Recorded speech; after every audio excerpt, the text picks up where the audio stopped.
I'm Shabby Shark, and these are all the movies that I watched in March.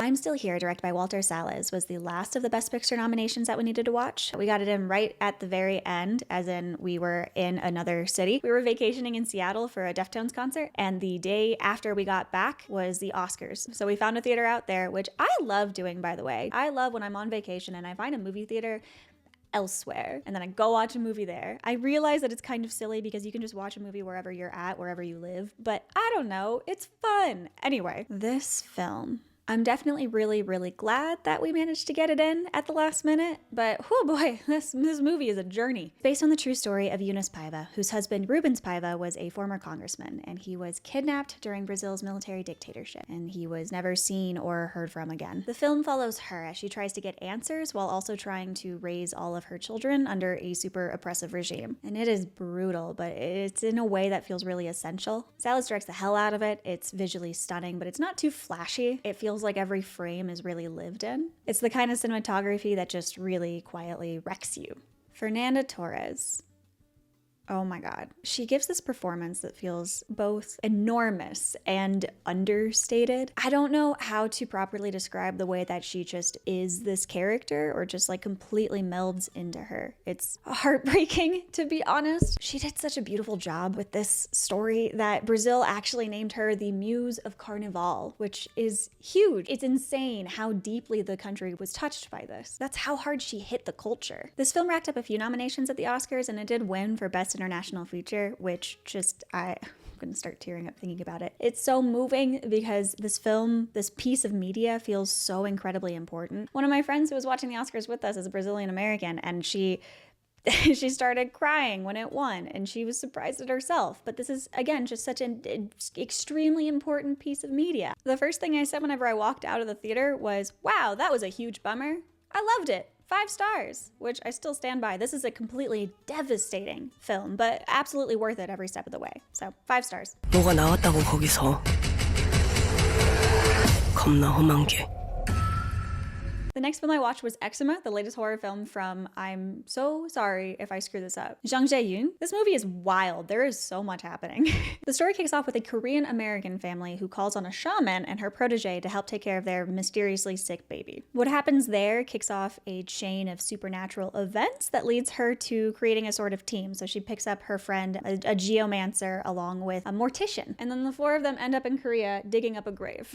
And then from there it just kind of spirals. There's possessions, there's ancestral curses, and it's a lot, but in a really cool, really intense way. You're so cute and such a loud purr. Hey. Hey.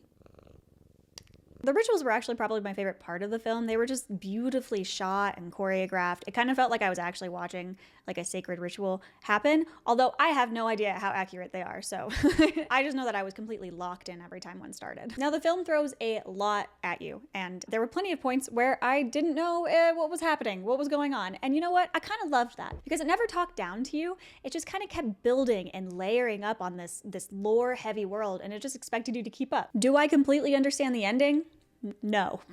But am I excited to rewatch it and to miss all the little threads that I missed? Absolutely. The cast is absolutely stacked, and I'm going to do my best to pronounce these. But you've got Choi Min-sik, who is old boy himself, and he's a total badass. There's just a way that he owns every scene that he's in. It's awesome. And then Kim Go-yeon is just absolutely magnetic. Honestly, the entire cast just really sells the mystery and the dread and all of the ooh. Even whenever things start to go like bonkers wild, they still manage to sell it, and it still feels grounded, which if you watch it, that's really impressive that they managed to do.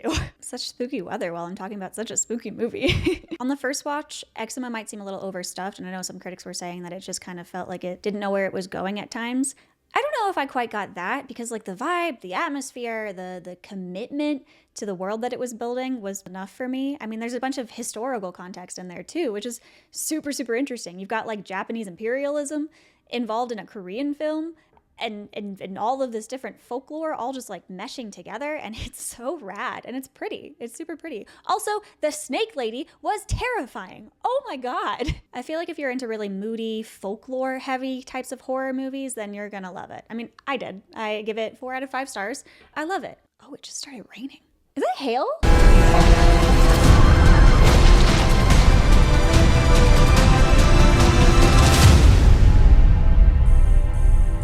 now that a raging spooky thunderstorm has happened outside my window, let's talk about an animated children's film, The Wild Robot, directed by Chris Sanders. I'm still kind of unpacking how I feel about this film, so it'd be interesting to kind of ramble about it and see if I can figure out where I land. So the plot, a robot crash lands on an island and accidentally becomes a single mom to a little baby gosling. That's adorable. At first, most of the animals are like, oh my god, what is this metal demon? But then eventually Roz learns the language of the forest, and it's a whole journey, and she kind of becomes their like weird solar-powered mom figure. It's emotional. It's a little brutal for a kids movie, which I always love. And yes, it's got Pedro Pascal voicing a fox, which feels so right. Visually, I think this movie is absolutely beautiful. The animation is really refreshing. It's got like a painterly kind of textured look to it. And it really stepped away from that kind of like standard DreamWorks Pixar bubble face vibe. I don't know how else to describe that. Between this and Puss in Boots and Into the Spider-Verse and Flow, it kind of feels like animation is getting its individualistic groove back, and I'm so about it. I really liked the first act of this film. I thought it was kind of incredible. It really leans into the brutality of nature, circle of life kinds of vibes. Hey kid, did you know that baby animals die? Everything's fragile in the forest. It's kind of hilarious. It's kind of horrifying in a great way. And it sets up a really bold tone that I was super here for.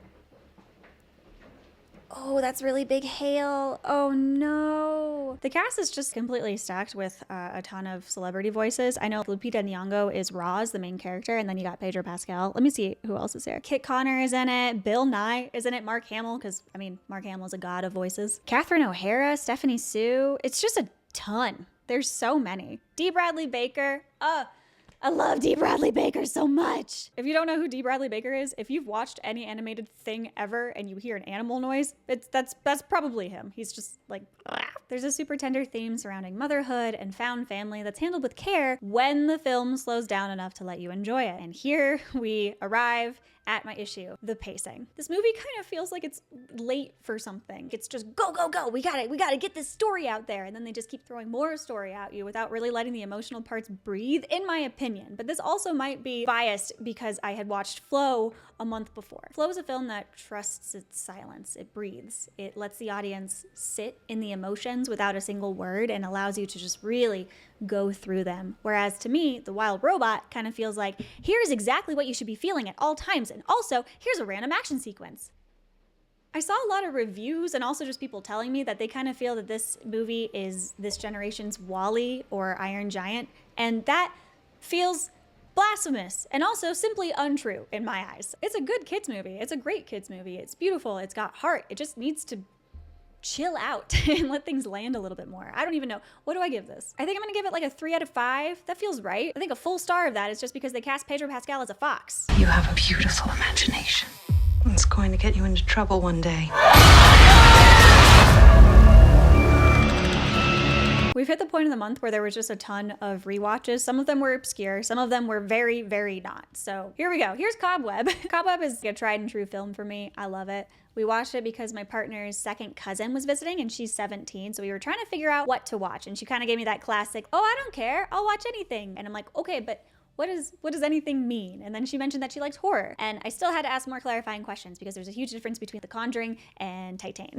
We landed on Cobweb because it felt like a good medium. You know, it's interesting and creepy and a little different, but it's not hereditary level trauma. And she liked it, so that was good. The Sun After the Storm. Directed by Samuel Bowden, Cobweb is a sort of little Halloween fairy tale where everything feels just a little off. A lonely kid named Peter starts hearing knocking in his bedroom walls, and his parents are trying to convince him that he's not, that he's just hearing something. And you know, for a second you're like, is he just hearing something? And then the film continues. And it's set during Halloween. There's a pumpkin patch in the back. They're talking about costumes and stuff, which is weird because it was released in the middle of July. I don't know why they decided to drop a spooky indie horror film during the middle of Barbenheimer, but here we are. As far as actors, you've got Woody Norman as the adorable little Peter, and you've got Lizzie Kaplan and Anthony Starr as the parents. And oh my God. It's funny because I remember the first time I watched it, I was like, wow, this is really weird seeing Anthony Starr as a wholesome dad. And then I kept watching and it all made sense. I did see a few critics say that it's a movie that has all setup and no payoff, which I disagree with. I really appreciate that there's something in the walls isn't the twist, right? Because that's usually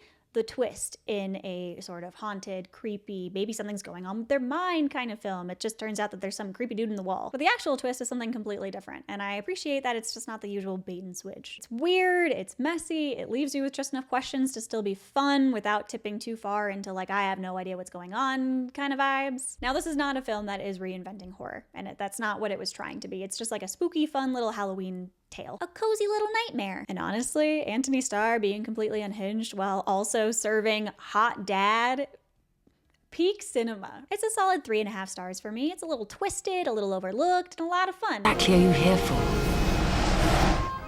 To see with eyes unclouded by hate. How am I supposed to review this? The next movie I'm going to attempt to review is Princess Mononoke, which maybe I'll just tell you more about the experience of why we saw it and how we saw it, because how do you review a masterpiece like this? So Princess Mononoke got a remaster and a re-release in IMAX on March 26th, which is my partner's birthday, and it's his favorite Miyazaki film, so it just kind of felt like a no-brainer, and I got us tickets, and it was awesome. It was also really cool because he hasn't seen it subbed before, he's only seen it dubbed, so that was fun.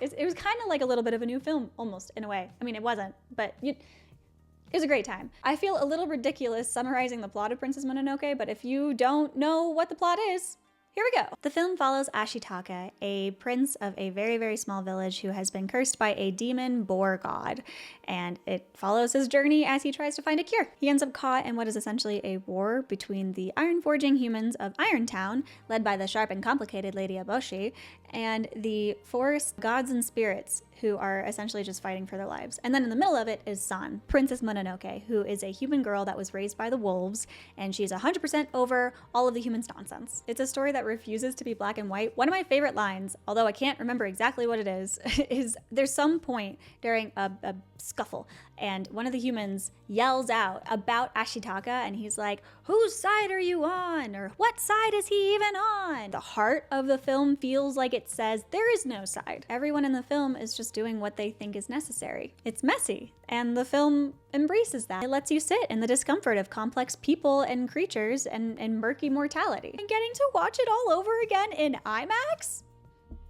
Yo. Also, can we talk about how the best character in the entire film is Yakul, and I will not listen to anything contrary. Yakul is Ashitaka's red elk. He's loyal, he's brave, he's adorable. I love him so much. When I was younger, I used to say that Howl's Moving Castle was my favorite Miyazaki, with Princess Mononoke right underneath it. And then I got older and I like rewatched them again. I kind of went through all of the Miyazaki films, and they just switched places, which is super interesting. I'm not sure exactly why. I don't know if it just feels like Princess Mononoke like hits harder or it hits truer now. I mean, they're both still amazing. Just fun fact about me. Again, it feels really weird to give this a rating, but 5 stars? Duh.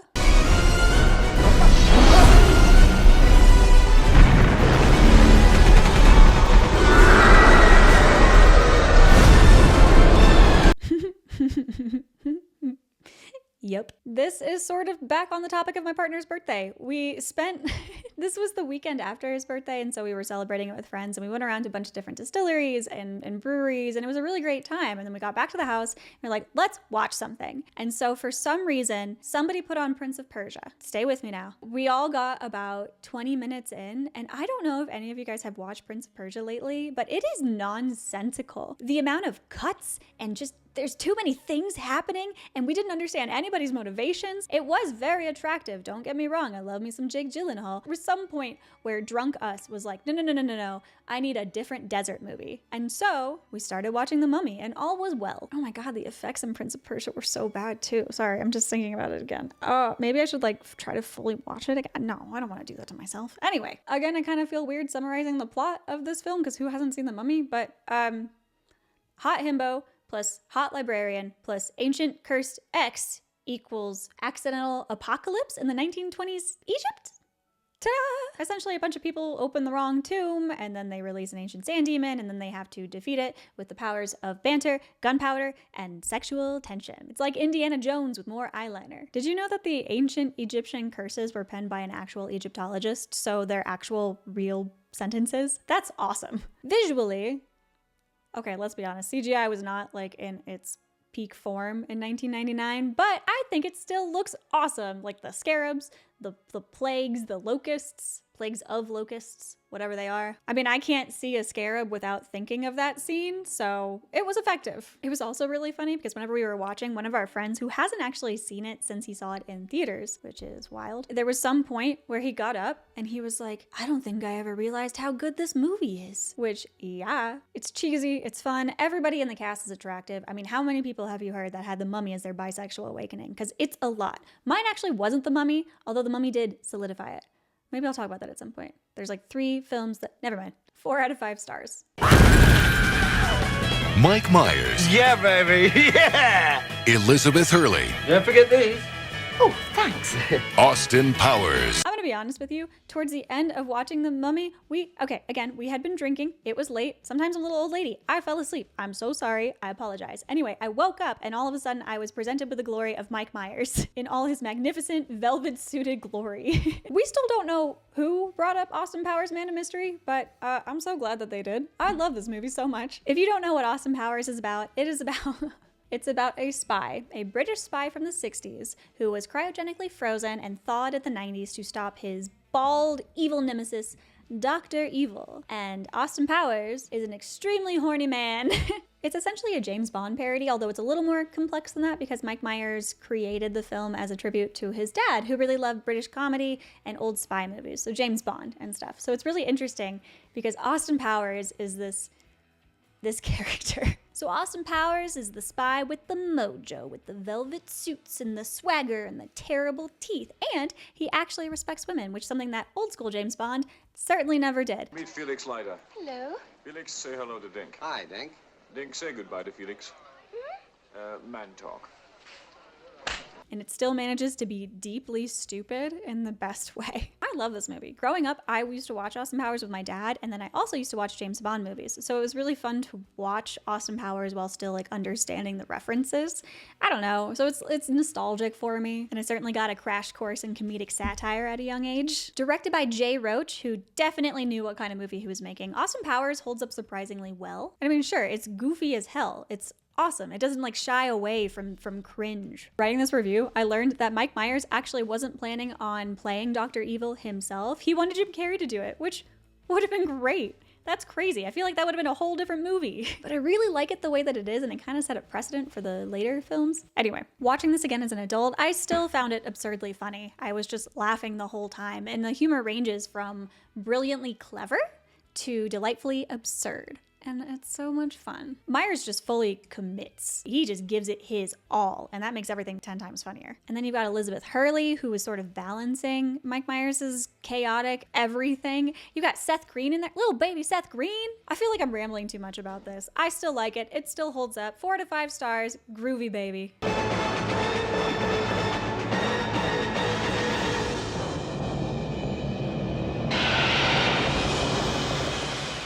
Aliens.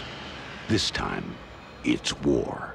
Oh, look, yet another film that I don't know how to review. Like, what am I supposed to say here? It's Aliens. It's like a perfect movie. 5 stars, roll credits, next movie. But genuinely, how do you even begin reviewing a movie that feels like it's so intricately woven into the very fabric of pop culture at this point? All right, so if you've been living under a rock, here's the plot. Ripley, I'm not going to tell you who Ripley is, you should know, wakes up from a 57-year-old nap, and she immediately gets dragged back into space hell. And then, like, what? She ends up, like, adopting a traumatized child, and she hunts down xenomorphs with a flamethrower. It's a perfect sequel. There's more aliens, there's more action, there's more maternal rage, and she fights a giant alien queen in a forklift. I mean, come on. Ridley Scott's original Alien movie is just like pure sci-fi horror genius. Such good body horror, right? And it kind of feels like James Cameron came along and was like, I like it, I love it. What if we add more aliens, more action, and guns? And here we are. Sigourney Weaver as Ripley, I mean, iconic doesn't even cover it. She's one of cinema's best heroes of all time, period. That's it. She's tough as nails. She's resourceful. She's still totally human. Why am I even trying to explain this right now? It's interesting because I don't know exactly why this is, but for some reason, whenever I think of the Alien franchise, the stuff that's in Aliens tends to come to my mind first before the stuff that's in Alien. And I don't know why. They're both perfect films, right? But I think of cute little Newt, and I think of the xenomorph queen, and I think of Ripley in a forklift. The pacing is masterful, every scene feels really tight, there's no wasted space, and the prosthetics and effects, oh my God. So yeah, 5 stars, it's perfect. If you disagree, that's fine. I respect your right to be incorrect. Ooh, can we get this done before the sun is directly in my eyes?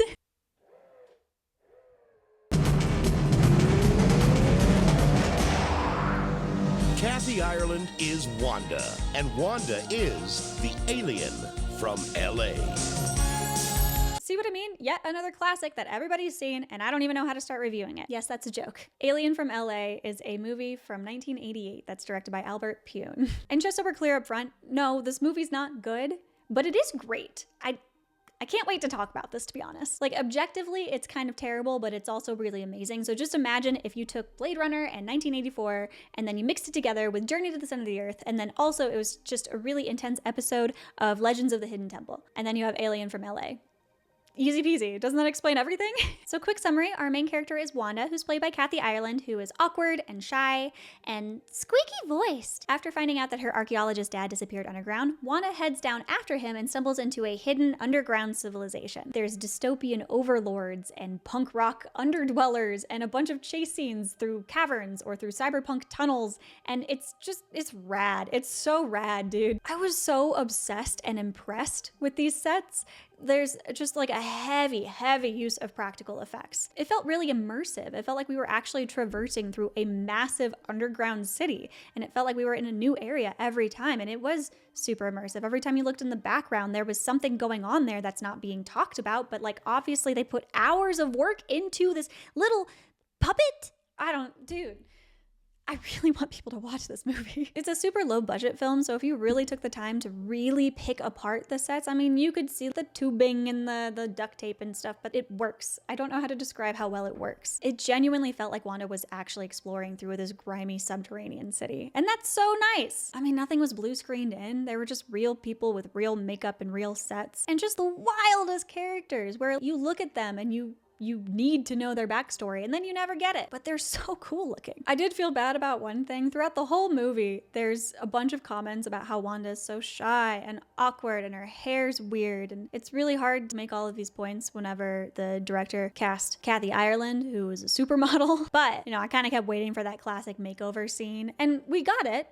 She became hotter, she had different clothes, and she kind of fixed up her hair and had different makeup, but they also kept commenting on her voice, her very distinctive, high-pitched voice. And this is just kind of how she talked all the time. And so I kept expecting a voice change into her natural timbre. And it turns out that's just Kathy Ireland's voice, and I feel bad. Also, there was this other point that didn't translate super well. There's supposed to be sort of a visual difference between Wanda and the underdwellers, because if you imagine like you're living underground for your entire life, you're malnourished, you're not as robust, I suppose. You're unhealthy, right? So every time the media was like, oh, we have to find Wanda. How do you recognize her? She's big boned.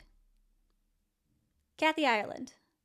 Big boned. And they said it so many times. There were characters that were like, oh, have you seen Wanda? She's this big bone girl. And Pune specifically cast Kathy because she's 5'10", so he was hoping that there would be enough of a height difference, but it didn't really work after costuming and stuff. Sure, she's a little taller. That was very weird, but whatever. This movie was an absolute blast, and I really enjoyed it, and honestly, talking about it is making me rethink how many stars I'm gonna give it, but I'm gonna stick with 2 stars because it's objectively not a very good movie. It's a little just not good, but it's really good bad. It's a blast. I really enjoy it. I give it a big old heart and 2 stars. Get killed, all right? What was... Why would he say that?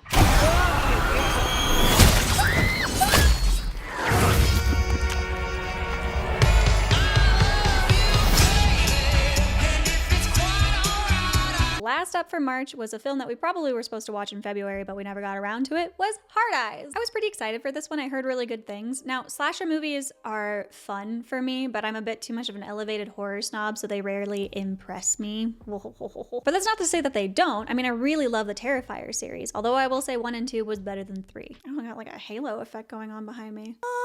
That's it. There it is. That's the sign that I should be the new Pope. I really like Happy Death Day. I love the Thanksgiving Eli Roth slasher. That one was so fun. So I guess what I love in slashers is a good holiday theme. Man, Arbor Day slasher win. Oh, it was directed by Josh Rubin, by the way. The film follows Allie, who's played by Olivia Holt, who is a pitch designer at a jewelry company. And at one point, she kisses her coworker, Jay, played by Mason Gooding, as an attempt to not seem sad and lonely in front of her ex-boyfriend. At the same time, there is a mass murderer on the loose who is specifically targeting couples on Valentine's Day. You can see where this goes. It was genuinely fun to watch, even if it didn't blow me away. The kills were super creative, which is kind of the whole point of a slasher film, right? And there was one kill in particular that was just like, oh, poetically good. It's towards the end. I hope you watch it. There's also there were some really good kills in this. It nailed the classic slasher game of who's the killer, although it's really funny because it's interesting to see like the movie math that goes on in your head where you're like, oh, it feels like the movie is really leading into this character being the person who did it, so obviously they didn't do it, but what if they're only doing that in order to throw me off and then it actually is them? Or maybe there's like 5 killers and... What's your favorite scary movie? I don't honestly think I have a whole lot to say about this film. The acting is solid. The cinematography is kind of standard for a slasher. The effects are really good. It was really funny at times. There was this one couple in a van. I can't really talk about it on here, but it was good. I'd give it like a solid 2.5 stars. You know, it was fun. I enjoyed it. It just wasn't, incredible. I feel as far as slasher films that are holiday based that are not Halloween, I would probably go like Terrifier 3, Thanksgiving, Happy Death Day, Heart Eyes, and then the upcoming Arbor Day slasher.